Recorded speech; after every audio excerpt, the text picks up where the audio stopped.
Hi, welcome to episode 82 of the American Tributaries podcast, where to break out of the bubbles we all live in, we're using modern technology to explore the various currents of people in our great country, kind of like a 21st century Lewis and Clark journey. I'm your host, Michael Whidden, here in Brooklyn, New York, and thank you for joining me in this exploration of America. Today, I'm so very delighted to be joined by Dr. Douglas Teschner, and I apologize if I'm getting your name incorrect there. Teschner, actually. Teschner. So Doug lives about 220 miles northeast of me in West Lebanon, New Hampshire. He has his own consultancy called Growing Leadership. He was deeply involved with the Peace Corps for a while, and he was a legislator in the New Hampshire House of Representatives from 1988 to 2002. So Doug, thanks so much for joining me today. How are you doing? And could you share a bit of your story? Well, delighted to be here. Sure. A bit of my story, I'm 74 years old now, so the story gets kind of longer. But I grew up in a really wonderful community, Westboro, Massachusetts. It was a very loving community, which really became very important when my father died in a car accident when I was 14, and I Oh had two gosh. younger brothers. And my mother my mother was raising three boys by herself, but she had a lot of support in that community. But one of the things I had always done in the summertime, I'd gone to summer camp, and I got quite into hiking in the mountains as a result of my summer camp experience. And in a lot of ways, I climbed Mount Washington here in New Hampshire the first time in 1963. It was probably a really defining moment for me in life because it kind of put me on a track of kind of adventure and being in the outdoors. And over the course of my life, particularly in the younger years, I got to climb a lot of mountains. I climbed some fairly big, challenging mountains like the Matterhorn and in the Alps, and I led a trip up to Alaska to Mount McKinley and other places like that. And so that adventure aspect was certainly part of my life. Uh, I went to college at the University of Massachusetts, and I think I wasn't ready to. I really wasn't ready to think about a career, and I'm not totally sure how I got the idea, but I joined the Peace Corps, and ended up in Morocco, which was a really a wonderful, interesting country. And I spent two years there, and actually ended up going back there a number of times later, taking student groups and it's I sort of caught a little bit of that international bug, I guess you would say. And I later, I later had the opportunity later in my career to lead some democracy development projects in Rwanda and back in Morocco. And then I was also a country director for Peace Corps, and I was in several African countries. And I led the Peace Corps in Ukraine. I was there in 2010 to 2014, the last time that Vladimir Putin invaded the country. We evacuated the volunteers when he took over Crimea and parts of eastern Ukraine, which were all areas where we had Peace Corps volunteers. And then I moved back to Africa and ended up in West Africa, in the country of Guinea. And right after that, we had the Ebola. We had the Ebola epidemic, and I had to evacuate the volunteers again. I was kind of the bad luck country director there for a while. Uh, and But my team, I worked with a team, and we had a lot of connections through the country, and my local staff, and we developed a whole community education program around what was Ebola and what was it like. And it's funny because there was a lot of distrust of the government and a lot of distrust of uh, of whether what can we trust what the government tells us about this disease.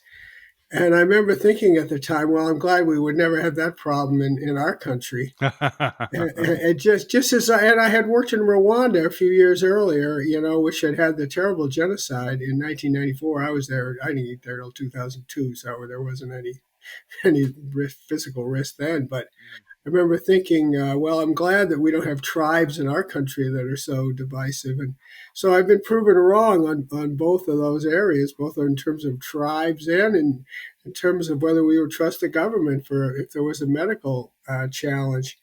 And So when I came back, I should say there were a lot of other things that happened in between. In there, I did serve, like you mentioned, I was in the New Hampshire legislature. I was always interested in politics. And New Hampshire government is kind of unique. I mean, we have a big.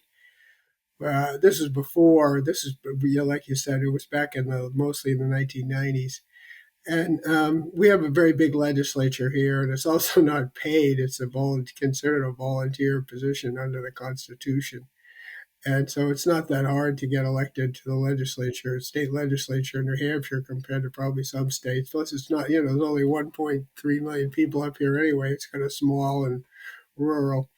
But it was a wonderful experience. I mean, I had gotten to know people and uh, I had gotten, I used to say I don't go into the grocery store unless I have twice as much time as I'm going to need, because somebody would come up to me and they'd want to talk about an issue or a problem, and sometimes it would get very intimate. Sometimes people had, personal problems where they were looking for help from the government. And, I can remember a complicated adoption and other kinds of circumstances. And, and it was like a window into people's souls in some respects, and that was the part of it, of that government work, that I really appreciated. But later, when I was overseas, I began to be really. I was hearing the stories were filtering back. I mean, between 2002 and 2016, I was overseas for 12 out of those 14 years. So I was a little bit, I don't want to say out of contact, but yeah, I'm not living here in the country. And, reports are drifting out about this sort of growing polarization and division. And I was really impacted by a story on This American Life. It's a podcast show on public radio. And I heard there was a story about the New Hampshire legislature, division in the New Hampshire legislature. So I went on that show and I listened to that segment with interest. But there was also another segment where they were talking about this sort of growing distrust about government. And one thing that really struck me is one person said, "Well, I'll still allow my brother-in-law who voted for Obama to come to the barbecue, but he has to at my house, but he has to bring his own meat for the grill." And I'm thinking, what? What's going on back there? And so this is, when I came home in 2016 and I was living back in New Hampshire, I really became concerned about what's happening with our country, what's going on, and I began to look for ways to uh, to contribute to what I thought was really a growing problem. And ironically, I've been involved with this national organization, Brave Angels. I've been involved since 2019. And I do have this. I do have a consulting business, like you mentioned, and at the moment I have only one paying client because I've been actually focusing most of my time as volunteering with Brave Angels, which I'll talk a little bit in a minute. But I went to a concert. Peter Yarrow from Peter, Paul, and Mary was giving a concert up here in New Hampshire, and I knew him. He had come to Ukraine, believe it or not. Wow. One of my Peace Corps volunteers had invited him to Ukraine because he had an organization that was promoting anti-bullying using music. And he had some powerful songs. There's one called "Don't Laugh at Me," a very powerful song. I'm sort of, about how we need to treat each other better. And but I hadn't seen Peter, so that had been back around 2010, 2011. And so now it's 2019, and he's doing a concert. And my wife says, "We got to go see Peter." And I reached out to some old contacts, and they said, "Yeah, come see Peter after the show." So after the show, I went up on stage, and Peter gave me a big hug, and he said, "Doug, I got to tell you about this group, Better Angels." It was Oh, called wow. Better Angels, then it's now Braver Angels, and the name was changed, and he had been involved with it. And so there's a documentary where Peter and a country musician who has sort of, Peter has very left leaning politics, but this country musician on the other side, and this red blue, what we call a red blue workshop, where you get people from different sides together to actually talk to each other and listen to each other. And as a result of that, I reached out to Braver Angels, to the person on the website who was listed as the New Hampshire state coordinator. And and I got somebody in Virginia. It turned out they didn't have a New Hampshire state coordinator. So you can guess how long, you can see how that develops. Before I knew it, I was very entwined. And my title now is New England Regional Leader, which is, and that's a volunteer, a very fancy title for a volunteer position. But we have active groups in all the New England states, as there are in almost every state in the country. There's active groups.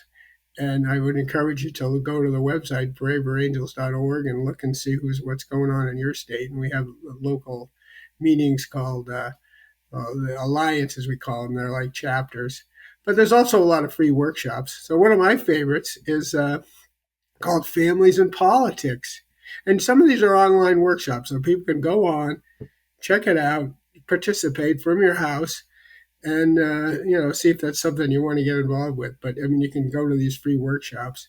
And Families in Politics is all about what are you going to say to Uncle Joe at Thanksgiving dinner when he throws a bomb about your political party and your direction, and it's just, to me, incredibly. I worry about our country. Where are we going?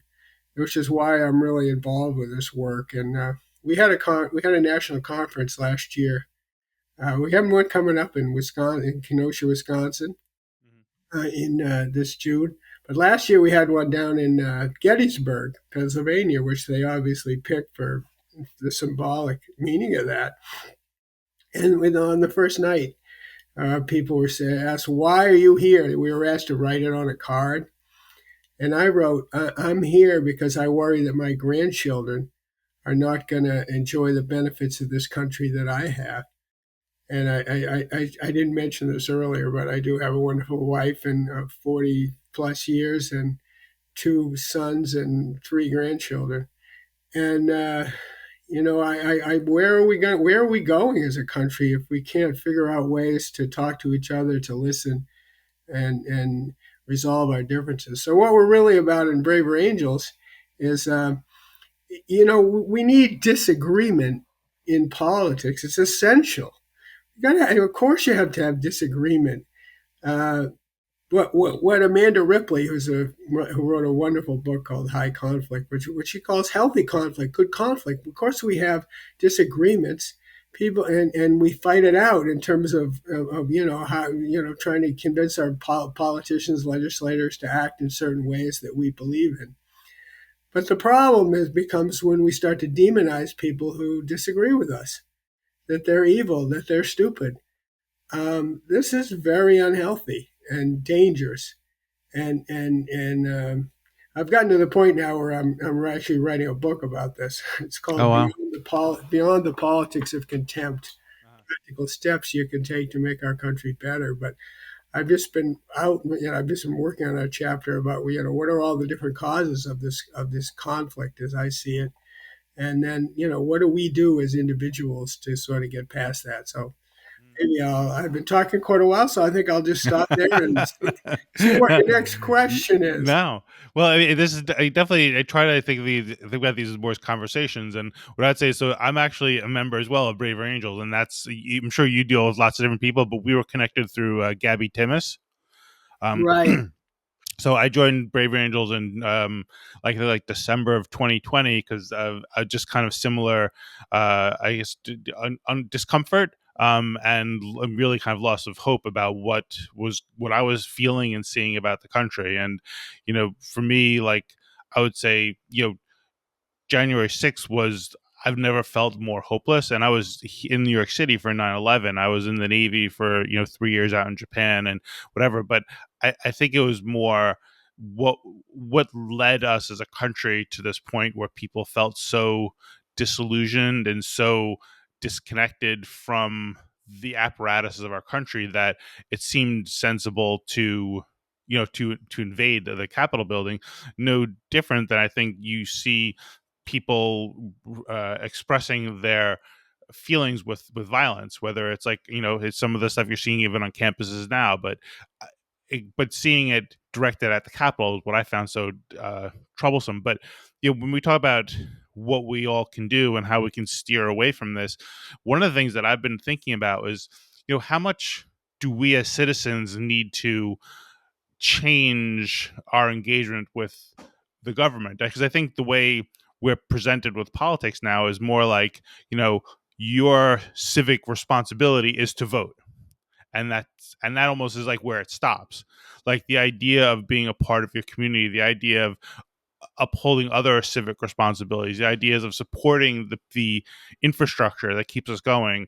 And that's like, whether it's police or teachers or firefighters or a lot of those positions that are so essential to like the, I guess, the comfortable functioning of a society.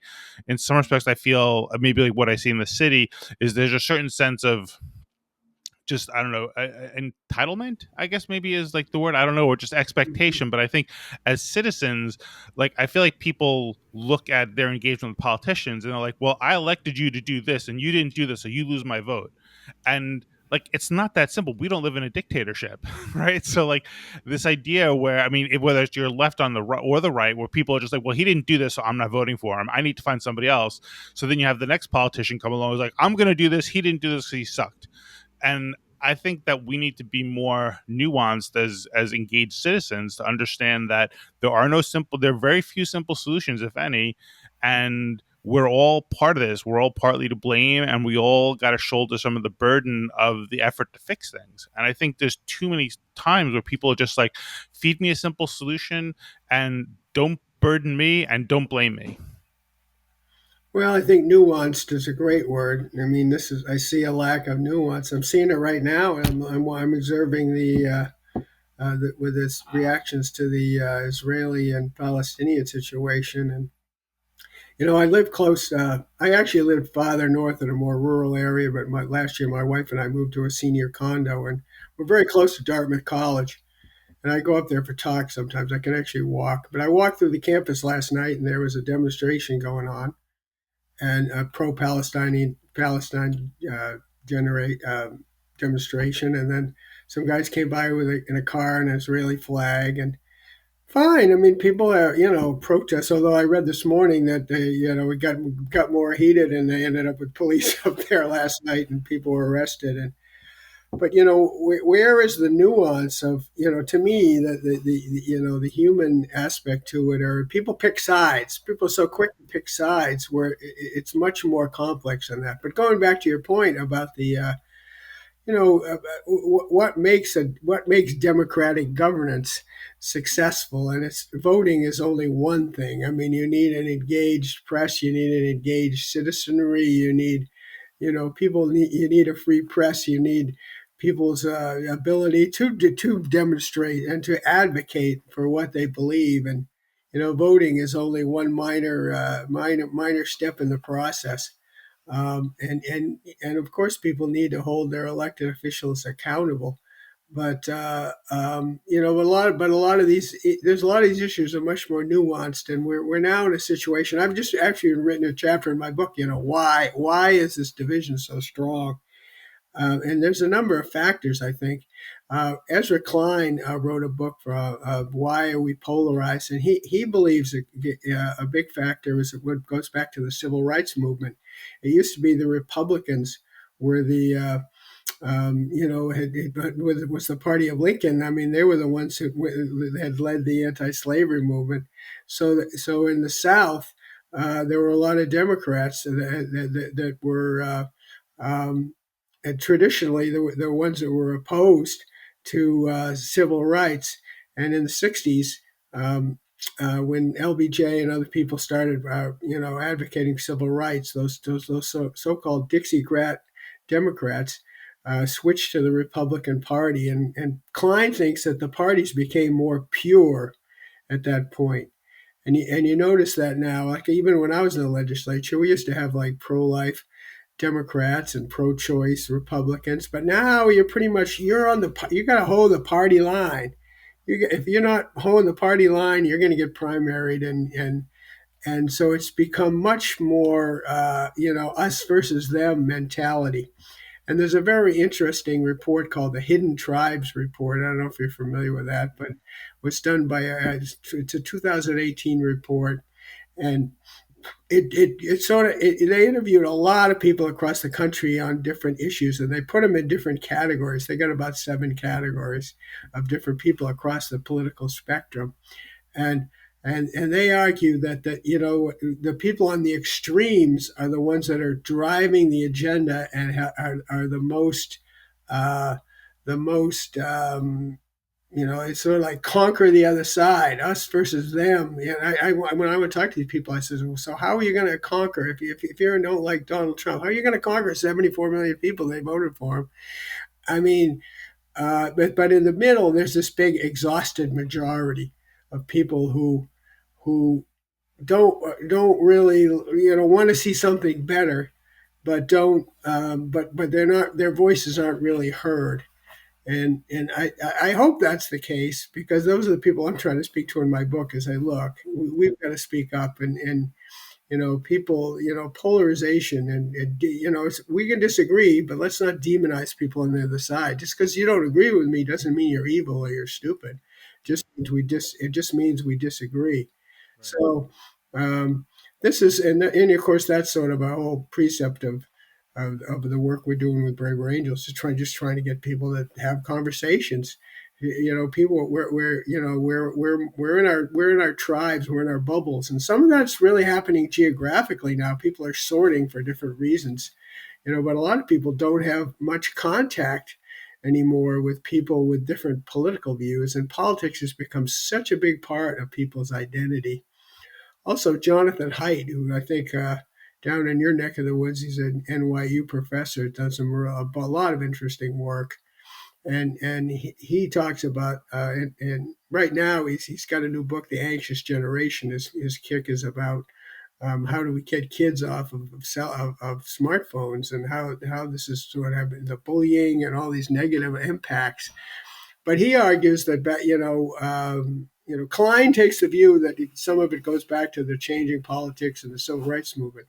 But Jonathan Haidt would argue, well, about around 2009, when social media really really took off, and it's worked the way. The problem with social media is the algorithms, because they push people to the whole intent, the whole the way the social media works is they want to keep you on as long as possible so you see more ads.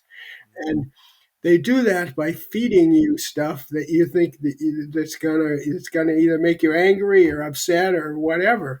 I mean, we're all being manipulated by this. And Haidt would argue that the way the social media is designed, that this has really fueled this polarization. And certainly, I mean, you see it on you see what people would put on Facebook. They would never say to someone's face. I mean, I see it a lot, and I'm fascinated. It's fascinating, and it's distressing at the same time. So, and it, I actually have a flip phone. I've had a smartphone in the past, but I just don't like it. It's all designed to like suck you in. You know how you see people walking down the street and looking at their phones, and it's addicted. So I have a column in the New Hampshire Business Review. I write the growing leadership column, and one of my columns I wrote, I said, "Are you a prisoner of your cell phone?" Well, some people didn't like it. I got a little bit of negative reaction to it, but I think we got to really step back and say, "Wait a minute, where are we at here?" Or you see people at a restaurant staring at their phones and not even talking to each other. Yeah. We need to engage, including with people that have different viewpoints than ours. I mean, there's other factors that are driving this too. I mean, I think we're seeing a real urban rural divide now. I think economic disparities are more challenging. A lot of economic stresses, wealth disparities that have been growing in the country. So I think there's a whole array of factors that have kind of moved us in the direction. The question is, how are we going to get out, or how are we going to get to a more healthy place? Yeah. Um, Now, is it possible that the differences were already there and social media just kind of pop the bubbles that we've all been living in. In other words, like in the past, I could live in Brooklyn and I didn't know what was happening in New Hampshire or Wyoming or Montana or South Carolina. To the extent I did, it was only on a half hour news clip from like 6:30 to 7. And now we're getting bombarded with all these things, and there's a reaction to what those differences is, a reaction to the reaction, and is what we're going through kind of like a an understandable process. In other words, like this, it isn't a problem.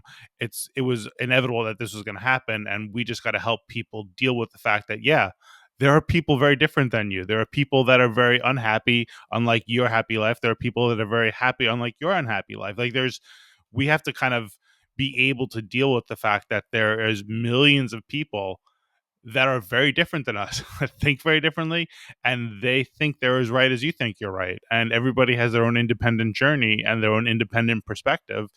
And in the past, to me, I feel like as human beings, we're wired to deal with a tribe of like 100 people, 200 people, whatever it is. And now we've got to cope with a tribe of 330 million. And we're going to have to adjust to that. Well, I think, of course, divisions were always there, differences of opinion. But I think the way I think just the way the algorithms work, I like to say if it screams, it streams. Yeah. Yeah. If it, they used to say for the press, if it bleeds, it Bleeds bleeds, leads. in the paper. But I'd say if it's in terms of with social media, if it screams, it streams. If it's kind, pay no mind. I mean, Yeah. so I think that the algorithms, it's not. I don't think it's just social media per Yeah. se.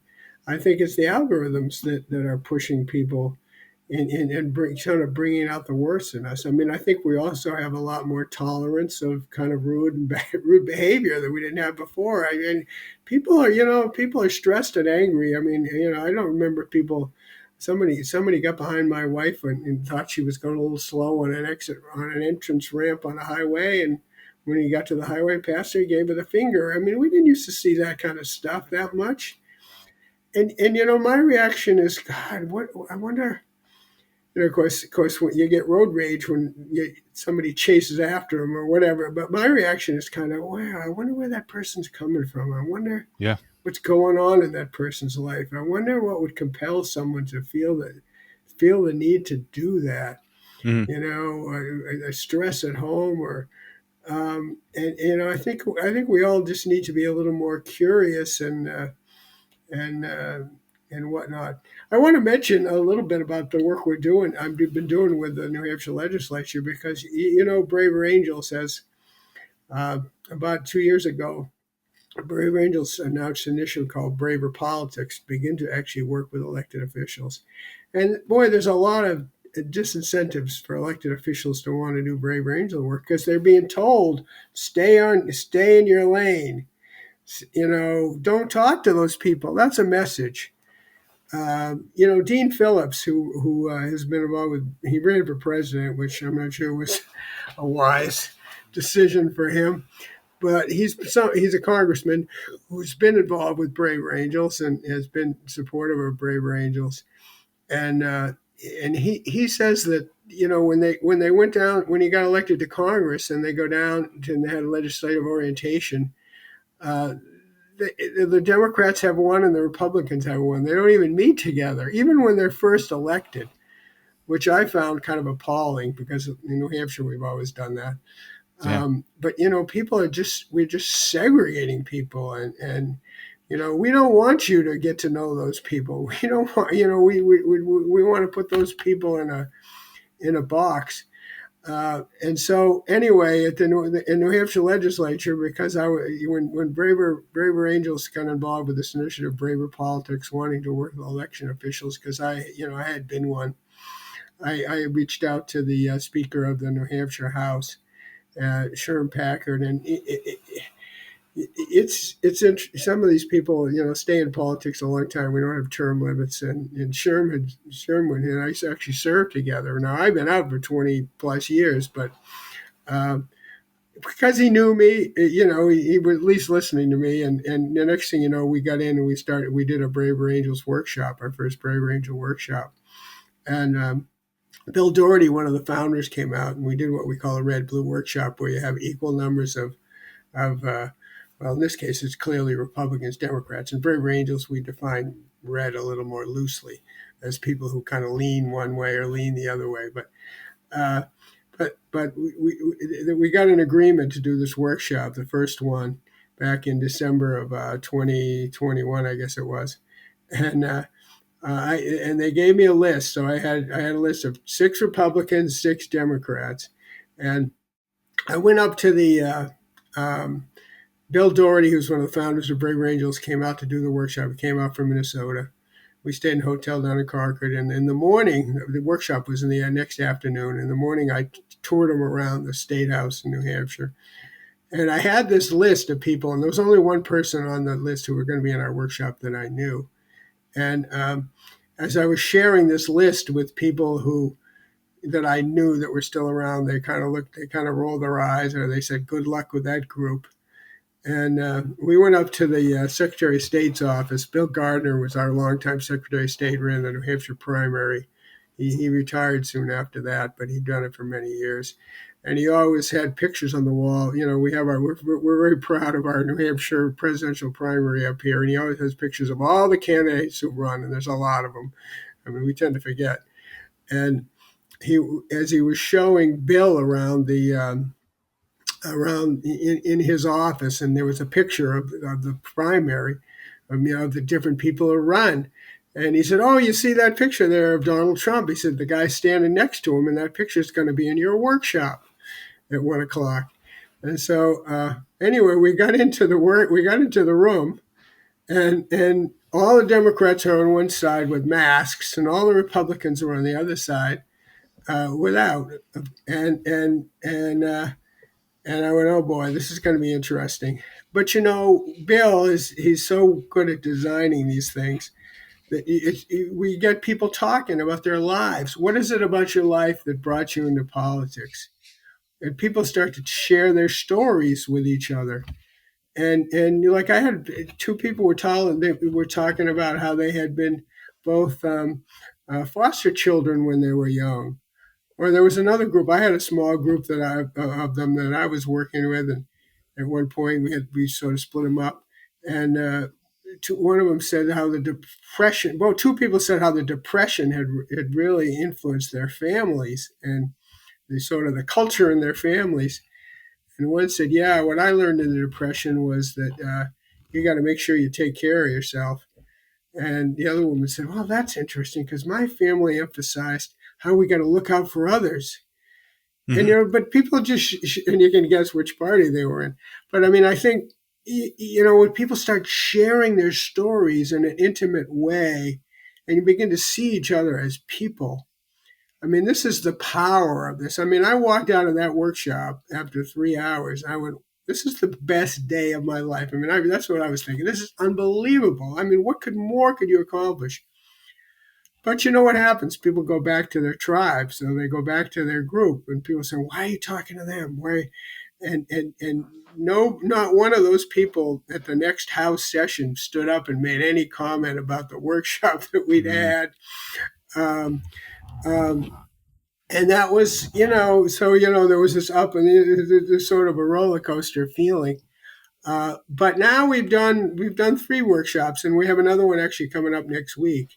And we actually now have a caucus of legislators that Mm. they're kind of running the show. So we got one Republican chairman, one Democratic chairman. They got a steering committee, and equal numbers of and I mean, I think people see, and the focus is on, let's just get to know each other Yeah. better. Yeah. Let's just go have some social events. They're going to go to the Fisher Cats baseball, the minor league AA baseball game. And we're having another one of these kind of red blue workshops. Just get people to get to know each other. Um, and I mean, that's what we're doing. And now we do have this caucus after this sort of 2 years of kind of working and going back. And I gave a talk at the Brave Radio Convention in Gettysburg and about this work. And I said, well, you got to kind of have 3 things to work with, I think 3 keys to do this work with the legislature. I mean, one was you got to have a vision of what you're trying to accomplish, and we're good at that. Second, I think was their key. A real key was relationships, and I mentioned that I knew the speaker, and a lot of people have been trying to do this, but if you don't, it's hard. You got to find people that are committed to this that have the relationships. And then third was persistence. You just got to keep going back and back and back. And believe me, sometimes it's exhausting. I mean, I don't know how many times I've gone back and I've asked somebody this, or even that first workshop, I kept going back to Sherm. I said, Sherm, what about this? What about that? And finally, I just happened to be in town in the capital one day for a doctor's appointment. I went over and he said, okay, let's set it up. So I think I think this would be true of any of the Brave Angel work. I mean, you got to keep going back and back, and this is hard work, and it can be pretty demoralizing and exhausting sometimes because there's so many forces that are working against us, that are pushing against this. There's these forces that are pushing people apart, pushing people not to have conversations, and not pushing people not to admit that maybe those people have some way to have something to contribute. And I'm in the game. I'll say sometimes I get tired. Yeah. But how I think the essence of my book that I'm working on, it's on the beyond the politics of contempt, practical steps you can take to make our country better, is you have to first, look within yourself. It starts at a very personal level and think about, well, what am I saying, or what am I doing, or what am I putting on Facebook, or am I Yeah. part of the problem? Yeah. And look a little bit in the mirror, and then be willing to sort of, get out of your bubble and connect with people and find, learn. And people, there's a lot of research. If you're trying to convince people, you're not going to convince people to change by telling them the facts that you believe in. I mean, the research shows that actually tends to push people back to their side. And I see a lot of people get really frustrated with that. But you're not going to change people without first getting to know them, Yeah. getting to engage with them, or showing them that you care about them, Yeah. that you're willing to listen to them. Right. This is really the key. Show people that you respect, that they're, dignity and respect. I mean, in the Braver Angel way, we talked about honesty, dignity, and respect. And for me, dignity and respect, treating people with dignity and respect and that can be really hard. I mean, Hmm. I have a hard time thinking about Vladimir Putin with dignity and respect with what he's doing in Ukraine, a country where I lived and I love. Hmm. But at the same time, and of course, people need to be accountable for their actions. I mean, that's not debatable. Yeah. But that doesn't mean that they shouldn't be treated with dignity and respect. I think, and how we treat each other is so important. Yeah. Well, Monica Guzman, another Brave Yeah. Angels member, like in her book, I never thought of it that way. One of the things that I recently was looking at was how she talks about how everybody, comes to a point with their own independent journey. And I think that's very humbling. And I think to think about that, and also I think if you can give respect to that journey before you start trying to argue something to persuade them, then that's where the productivity comes in. And I mean, what I would say is I think it's very reassuring to see so many grassroots organizations doing this. And I think that while it must be harder for you since you're on the ground doing this all the time to make the change, I think the change that I believe will happen um, is one that's going to be more deep rooted and more substantial than one that would happen if you just had some, big talking head talking about it and people rallying behind them. I think that what Braver Angels represents, what you're doing, and what other organizations like Braver Angels are doing are so important. And I think that I don't think it's percolated to the surface or to the public awareness the way it should, but I think that I believe there is a fundamental change that has happened over the last few years. Well, I hope so. I So hope so. I think people got to look and say something's not working here, and we yeah, need to kind of approach this in a new way, in a different way. yeah, And Yeah, that's a great observation. Of course, Monica is, sort of one of our leading voices on this, and that's a great book. I'd encourage people to take a look at. And another great book is Amanda Ripley, High Conflict.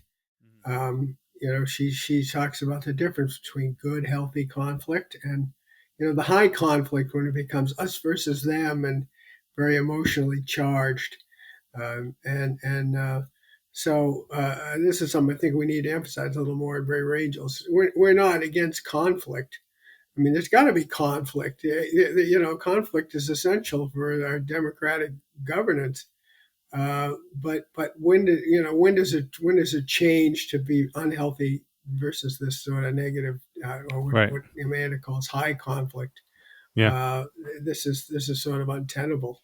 Yeah. To me, like I think about it, it's not like you don't necessarily want to have a bunch of politicians that are all kind of like buddy buddy and like whatever. You want disagreement, but I think to me it's like disagreement with a purpose versus just this politicking disagreement. Disagreement for Yeah, clicks and donations versus disagreement because you actually are trying to craft more effective legislation. yeah, no, for sure. So Excellent. Yeah. yeah, so um I wish that my schedule wasn't as constrained as it is, but unfortunately, it is a little. So I probably should try to wrap this up a little bit. The last question I love to ask people is like, what gives you hope at the end of the day? And you may have already kind of covered a lot of this, but what are you seeing that gives you fortifies your hope? Well, that's a great question because I mean sometimes I feel despair. But I heard a wonderful talk by I think it was the chaplain at Bates College. He said hope and despair are intertwined. You almost can't have one without the other. So you know what people are capable of. We know there's a lot of challenges out there, and I think. The pessimist may be right, but the optimist has all the fun.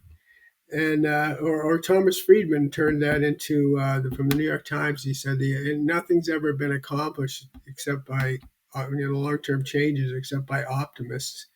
So I hold on to hope and with people that I know there's a lot of people that are working on this that are concerned about this, and this is sort of my I'm getting near the end of my life. I mean I'm very healthy actually at 74. But this is sort of my last, I might be, who knows how long I'm going to be around. But I want to make sure in these last years of my life that I'm doing everything I can to sort of to bring that hope, to give people hope, to sort of say there is possible, there is things you can do in your life, very simple steps that you can do. Start looking in your mirror, talk, just try to engage with other people, reach out to people that might disagree with you. We have this right now when it comes to these political disagree. It's sort of fight or flight. People get in fights where everybody walks away unhappy, thinking about a Thanksgiving dinner or whatever, a family conversation. Or you have flight where people just ignore. You have this elephant sitting in the middle of the room, or people just walk away. I think what we're really trying to get people to engage in ways that give that people can walk away and go, okay, all right, I learned something, but I managed to get a point in too. And so this is where we talk about the steps that in these conversations that you really need to listen.